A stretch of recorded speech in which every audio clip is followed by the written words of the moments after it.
முக்கால்வாசி என் சர்க்கிளில் இருந்த ஃப்ரெண்ட்ஸோட நான் என்ன பண்ணியிருக்கேன்னா குடிச்சிருக்கேன். எப்போ நான் குடிக்கிறத விட்டேனோ அதில் பாதி சர்க்கிள் இருக்கிறவங்க காணாமல் போயிட்டாங்க. ஸோ அதே மாதிரி கெட்ட வார்த்தை பேசுறது கூல் அப்படி தான் எனக்கு இருந்தது.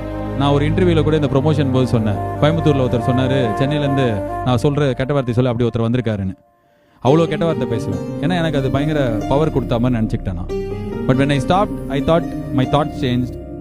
இந்த பான் பார்க்குறது, கெட்ட வார்த்தை பேசுறது, இதெல்லாம் நான் வந்து உங்களை பார்க்காதீங்க பேசாதீங்க, அதெல்லாம் உங்கள் ப்ரோ சாய்ஸ்.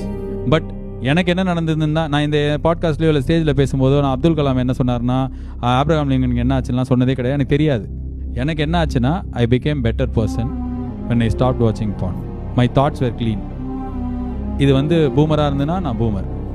நான் குடிக்கிறத நிறுத்தினதுக்கப்புறம் என் ஹெல்த் பெட்டர் ஆச்சு. அடுத்த நாளைக்கு விடியும் போது எனக்கு வந்து ரொம்ப நல்லா யோசிக்க முடிஞ்சது. என்னோட தாட்டை எதுவும் பிளாக் பண்ணல.